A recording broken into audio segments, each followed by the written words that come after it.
เป็นระยะเขาเป็นจับบอกพี่น้องหยาดหล่นเข้าเลยสบายดีเด้อได้โอ้ยเอาปูนใส่ก่อนเอาปูนใส่ก่อน ปูนใส่ก่อนปูนแบกรถ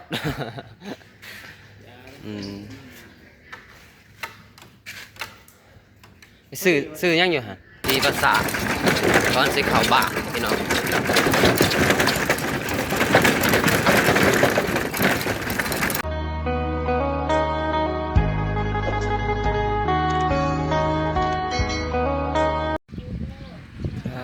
เปิดภาพมาพี่น้องเลยวันนี้ก็เตรียมเนาะสีไปเอาเครื่องให้คือว่าทางอายเบาอนงท่านให้แต่ว่าทางทีมงานนั่นแหละเขาบ่มาส่งพี่น้องสิเอารถเดินตามนี่แหละไปเอาสังกะสีนี่แหละสังกะสีกับปูนเนมบ่รู้ว่าจังได๋ล่ะเดี๋ยวสีลงไปจุฬาก่อนเนาะทางทีมงานยังถ่าอยู่จุฬาตอนนี้พี่น้องเอ้ยโอเคเนาะตอนนี้ก็กราบทักทายสบายดีพ่อแม่พี่น้องเมื่อสักครู่ทุกคนเนาะ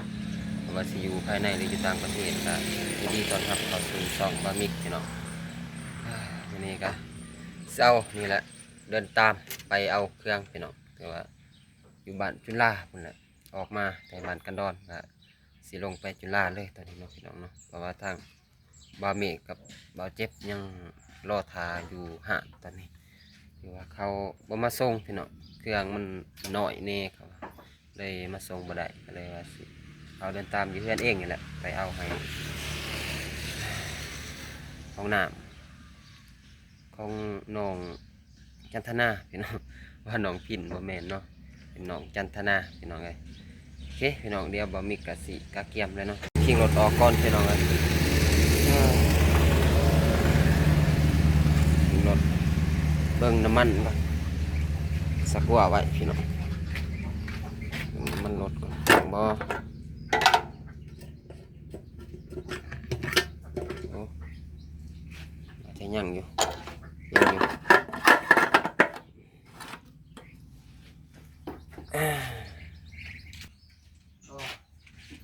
ลงไปในคูผู้ก่อเสียเลยรถนี้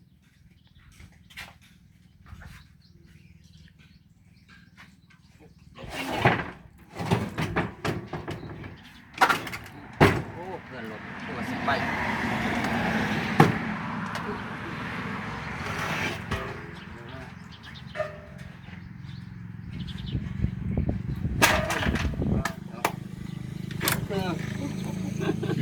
เล่นรถกันทันสมัย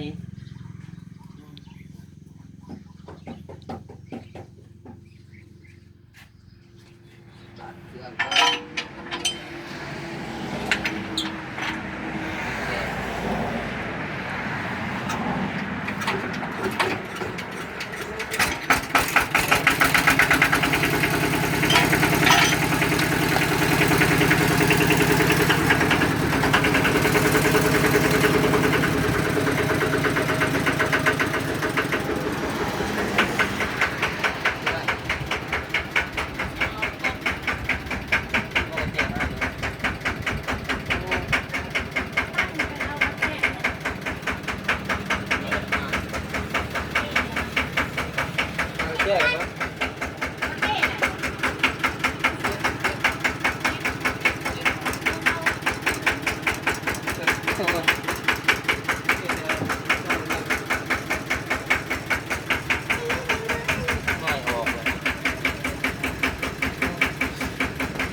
ลาเขามีถ่ายเป็นระยะเขาเป็นจับเกาะพี่น้องหยาดหล่นเข้าเลยโอเคพี่น้องตอนนี้ก็มาหอดหาแล้วเนาะใกล้พี่น้องโอ้ยเจอไปเพาะเขาอยู่ลุ่มพุ่นลงมาลุ่มพุ่นแหละกลับขึ้นมาคืนอีกอันนั้นเพิ่นสั่งยูนิตี้เพิ่นว่าสังกะสี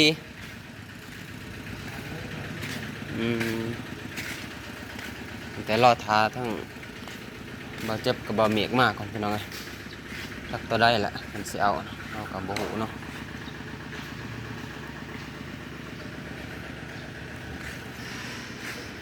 ส่วนนั้นก็เคยเข้ามากับเบาสายส่วนหนึ่งพี่น้องลองมาซื้อสังกะสีเฮ็ดห้องน้ำจะพ้องกันแล้ว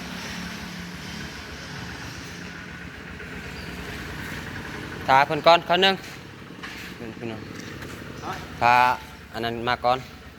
มา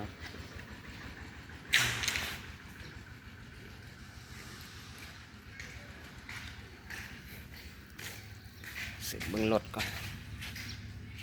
น่าจะได้แต่เราทาทั้งเบาเมกกับเบาเจ็บมากก่อนพี่น้องเพราะว่าเพิ่นเฮากับบ่หูเนาะมันยังซื้อเครื่องอยู่หานเวียดหานลุมพุ่นน่ะ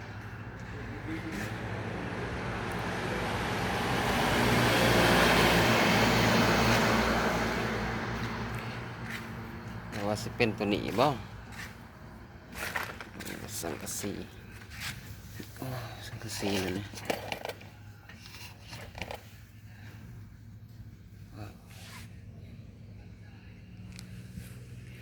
บางแน่แผ่นนึง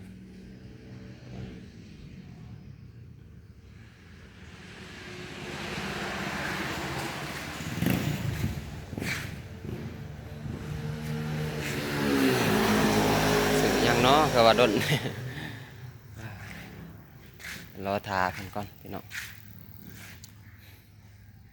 โอเคพี่น้องมาหอดแล้วสบายดีเด้อได้โอ้ย เอาปูนใส่ก่อน เอาปูนใส่ก่อน ปูนใส่ก่อน ปูนแบกรถ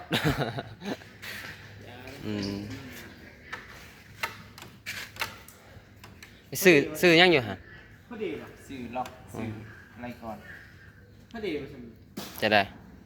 ซื้อใส่แหละ จักเม็ดยาว อันนั้น 3 เมตรหานี่ก็2 เมตรปลาย 3 เม็ดหาโอ้มันก็ได้แล้วใส่ลงยาวไปมันก็ได้ใช่ไหม 3 เมตรรู้จักมัน2 เมตรเกือบ อ๋อได้อยู่นี่เนาะ มันก็ซี่กับความกว้างมันมีสักเม็ดเศร้าติได้เม็ดเศร้า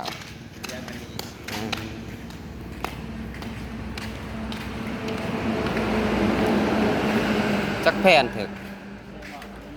ว่าถึกจักแผ่น4 แผ่นเนาะ 4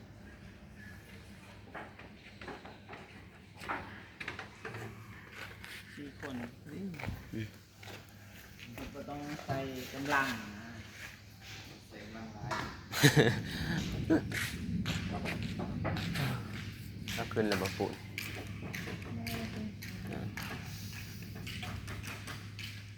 ไม่ก็จะเอามาส่งแบบ ยังไม่เป็นน้องจันทนาบ่น้องพิน เป็นโอเค ยัง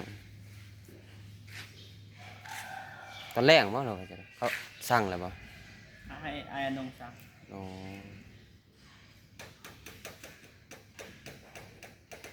เพิ่นก็สิแม่นรอทาใหม่บ่นี่หั่นล่ะหน้าเติบบ่ หน้าเติบเนาะ ดูกลางเป็น รุ่นกลาง 80,000ตัวบางมันเบิดหน้าสุดก็มัน อีกเม็ดเท่าใดเด้เนาะอันนี้เขาสิไล่เป็นเม็ดเอา เมตร80 เม็ด80 สีกาแฟ สีกาแฟสีตับหมูสีตับหมู ตับหมู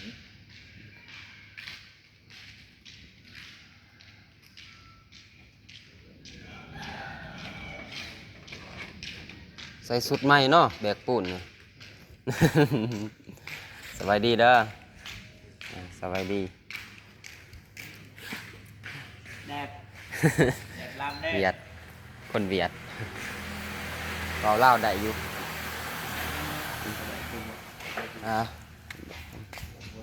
แบกปูนพี่น้องเอาขินปูนก่อน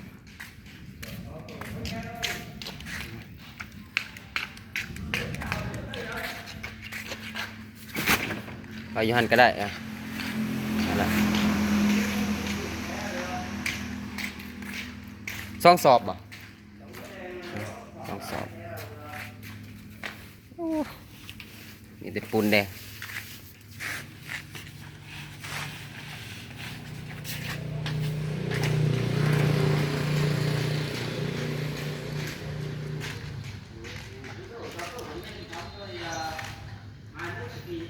เขื่อนรถนี่ก็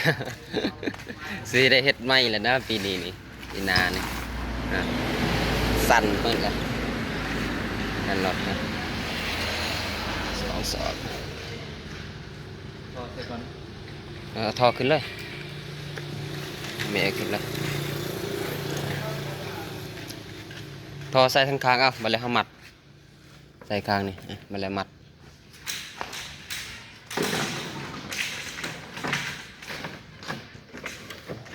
ได้เยอะสัมนี่สร้างอีกทอใหญ่ป่ะทอใหญ่ นักเด้อป่ะ น้าเลย หน้าป่ะมันเป็นทอไทยป่ะเนาะ ของไทยกองไทยอ่ะเอาบัดเดียวเลยโอ้ สวยนะสวยนะ ครับบะเมกครับ ครับคอยครับ บะเมกบะเป็นซอยพี่น้องตอนนี้ถ่ายคลิปนะครับ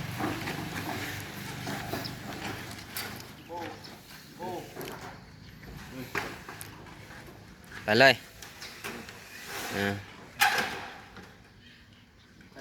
อยู่จำพุ่นเลยจำมันก็ได้ โอเค โอเค วันนี้เดียว สำเร็จหมดเนาะหมดละปูน ตะปูเด้ เกือบลืมเครื่องอย่างนี้นี่ เอาไปส่งหน่อยเลย แมนบอกว่า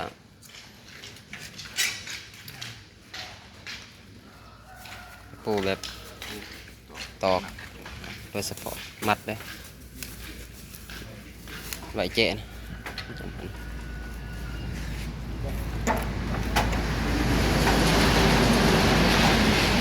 ไหวไหนบ่ไหวเทิงนี่ก็ได้ขอจังเนเมนไว้วันนี้โอเคสำนึกได้แล้ว ไปขับเด้อ โอ้ยบ่ไหวดอกรถนี่ โอเคพี่น้องมีแต่สิออกเดินทางก่อนเนาะ แจ้งเงิน ได้แล้วบ่งั้น ครับปูน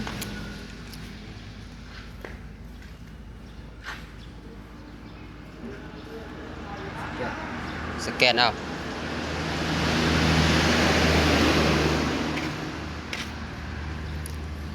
จ่ายเงิน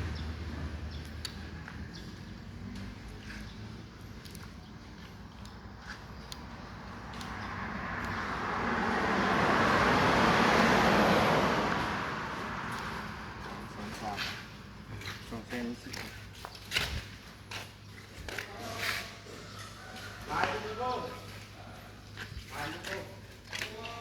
ก็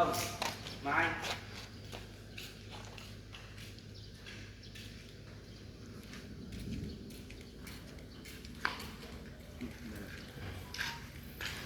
ไปพี่น้องพูดละใครคือหอดแล้วพี่น้องเอ้ยคอยไปรถเต้นอันนี้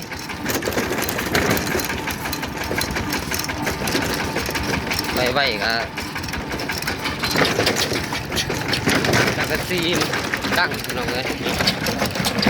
ซีนสั่นเลย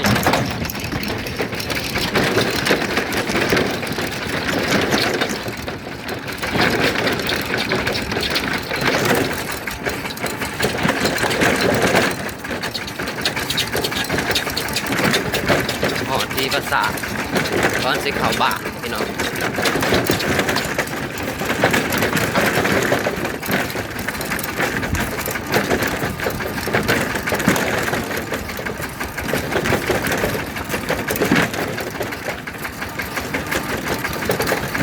ไปก็บ่ได้สั่นเลยโอ้ยังสั่นเลยเด้อพี่น้องเด้อข้างบ่ดีไอ้ที่ภาษาอีกข้างเข้าบ้านพี่น้องโอเคพี่น้องมาฮอดบ้านน้องจันทนาพี่น้องบ่มีกาบ่ได้อัปเดตเนาะตอนนั้นลงเพราะว่าทางบ่มีกันเอาลงตอนอัปเดตพี่น้องถือว่าเอาลงเรียบร้อยนะมันนี่ก็สบายดีเด้อ น้อยสบายดียังไง สบายดีเด้อสบายดีน้องจันทนาโอ้ได้ของขวัญอีก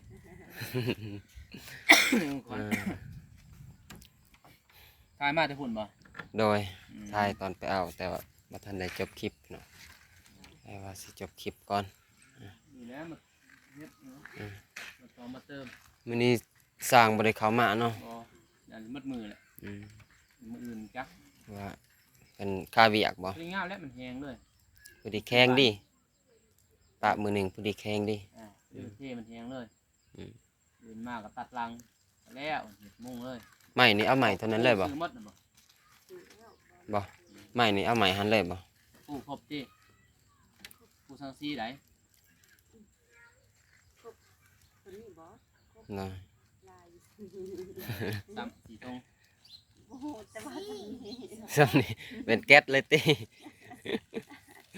เป็นแก๊ส เป็นแก๊สเลย แม่นเป็นแก๊สเป็นธงนี่เลย เป็นธง ย่างนี้ผู้ ตะปูตอกสังกะสี เลย ใส่รถบ่มิกซ์นั้นใส่แล้วมันเต้นเพราะว่าตะปูมันเต้นแล้วธงยางมันสิขาดเนาะก็เลยเอาออก เขาบ่มาส่งหรือเอารถเพื่อนรถไปกี่อยู่แล้วนี่10ปลายปี ตอนสิออกไปดีแต่ว่าได้มาเบิ่งน็อตตีน ระวังเลยดอกรุดเด้อ น็อตตัวนี้ไม้ออกโอ้ดีแต่เบิ่งก่อน บ่มีน็อตจับบ่ รู้สึกบ่มีเบิ่งนี่ อืม ไปซื้อใหม่เด้อ เสียงนะครับ นี่ บ่ ซื้อน็อตใหม่ๆซื้อใหม่ ซื้อน็อต มีขายดิ มันหักขาบ่รู้จังได๋ก็บ่ แล้ว ได้ หั เบิ่ ก ง ขาอย่าหันออกแล้วก็ซื้อใหม่ ซื้อ บอก มา อย่าหันออก อืม หักขาหันออกแล้วก็ซื้อน็อตใหม่มาใส่หันเข้าจอดดีเด้อ้ายก็เล่นนำนี่นะไปสัตว์ใส่เฮือนเข้าเกือบแตกเกือบใส่เฮือนเขาขิงแลนก่อน ดีแต่ว่าซองเบิ่งตีนก่อน ขิงหน้านะ เกือบตีนหลุด ลุ เลย แลนไปเลยเติงตอนคนมัน อืม หมู่บ้านก็แนะนำคือกันอยู่นี่นี่ โอ้ขิงล่างหลุดคือกัน คิงลังคิงลังไปทางโพดทาง อืม ร่างก้อนหมูนะไปก่อนขิงหน้าอีก